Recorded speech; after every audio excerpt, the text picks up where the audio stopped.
professor Marcos Vasconcelos, analisando e tentando entender o que aconteceu com o ministro Marco Aurélio de Mello, que em recente entrevista para uma TV de Portugal, acabou declarando, ainda que de formas transversas, que a prisão do Lula teria sido ilegal, quando na verdade foi uma prisão que foi realizada a partir de um julgamento em primeiro grau, com todo o direito de defesa em primeira instância em Curitiba, depois julgado o recurso disso no TRF de Porto Alegre, não é? Com todo o direito de defesa assegurado, então causa espanto, né? E chegou, aliás, o habeas corpus chegou no STF e foi julgado por 6-5 que deveria ele já cumprir prisão por ter já sido condenado em segunda instância. Então causa espanto essa declaração que, na verdade, acho que depõe contra as instituições brasileiras. Eu não sei, o professor Marcos é constitucionalista de renome, que não é a minha praia, né? Para quem me conhece sabe que eu sou civilista, mas por isso eu estou aqui ouvindo um constitucionalista para entender o que pode ter acontecido ou quais são os reflexos que essa declaração pode ter aí para todos nós, e principalmente estudantes, né? Porque muitos alunos chegam e professor, o senhor não fala da Constituição, o Supremo não é o que defende a Constituição, como é que...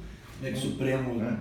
O ministro do Supremo diz isso, né? Na verdade o ministro Marco Aurélio reforçou a opinião dele, né? O voto dele foi realmente no sentido da inconstitucionalidade da prisão decorrente de condenações em segunda instância, né? Mas é a opinião dele. Então, agora, a opinião dele foi a opinião, em princípio, no julgamento, a opinião vencida, né? Foi a opinião vencida. Então, é complicado ele, na condição de ministro, né, afirmar que a prisão foi ilegal. Não, veja, a partir do momento que a prisão, pelo menos por enquanto, né, encontra respaldo no entendimento majoritário do tribunal, ela não é ilegal. A partir do momento que o tribunal é um órgão coletivo que se manifesta por maioria de votos, se a maioria entendeu pela constitucionalidade, pela legalidade da prisão, ele não poderia nunca, a meu ver, desqualificar a decisão do plenário do Supremo. Então você diria que no mínimo é inapropriada essa declaração? Claro, porque assim, ele pode falar, é a opinião dele, mas ele, a partir do momento que ele fala isso como ministro do Supremo, é complicado. Quer dizer, então ele está dizendo que uma decisão que foi respaldada pelo tribunal do qual ele é parte é uma decisão inconstitucional. Se ele faz parte de um órgão colegiado e esse colegiado decide por maioria, ele tem que respeitar essa maioria. Ele não pode nunca afirmar que é inconstitucional. Essa é a opinião dele, mas ele não pode fazer isso na comissão de ministro. Aliás, no julgamento até desse habeas corpus do presidente e ex-presidente Lula, a ministra Rosa Weber teve uma postura de elevado respeito à colegialidade, né, por assim dizer. Porque ela, embora no íntimo ela entenda que deve esgotar todos os recursos para depois então ir à prisão, seria o trânsito em julgado, né? Ela diz, ainda que eu pense assim, eu respeito a decisão do colegiado que por 6-5, já em 2006, fixou essa orientação, né?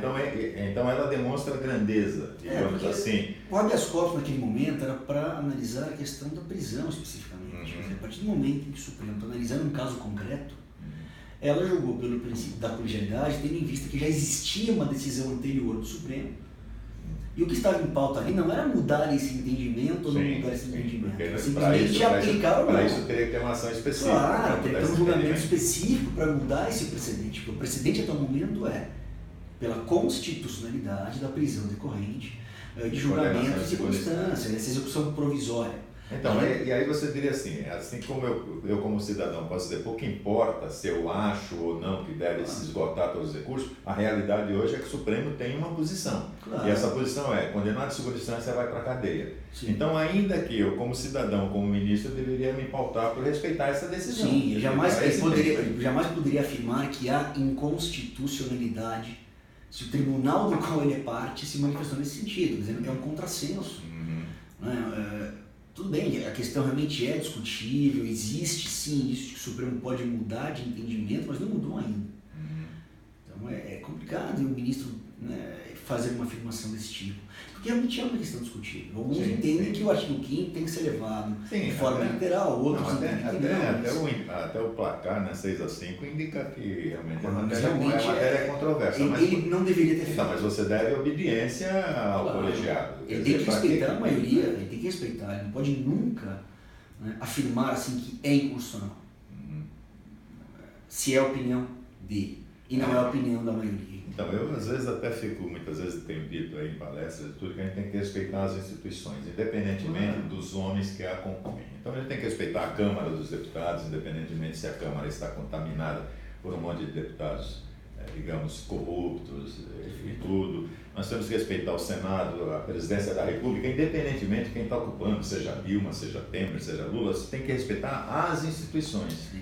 E eu respeito o Supremo, mas infelizmente os exemplos que têm vindo daquela corte realmente depõem, principalmente para a gente que vive no direito, não é, Marcos? Sim. E às vezes o aluno que a gente está ensinando o que é ética, o que é ter um comportamento compatível com as atribuições elevadas de todos aqueles que atuam na justiça, seja como advogado, promotor, juiz, e aí a gente vê essa exposição do Supremo, toda hora, parece que eles são vedetes, parece que eles são pagodeiros, querem, ou jogador de futebol, toda hora quer dar entrevista, não deveria. Mais preocupados com as questões políticas, realmente, do que propriamente questões jurídicas, que aparecer, né, de querer ir além do que a função lhe outorga, né? Nós vimos aí o ministro Gilmar Mendes dando opiniões em questões políticas, quer dizer, ele não tem que se prestar esse papel, não é o papel dele opinar sobre questões políticas enquanto ministro do Supremo. Deveria ser uma eleição e ser eleito. Então, candidato a um cargo, agora, como ministro do Supremo, não é o papel dele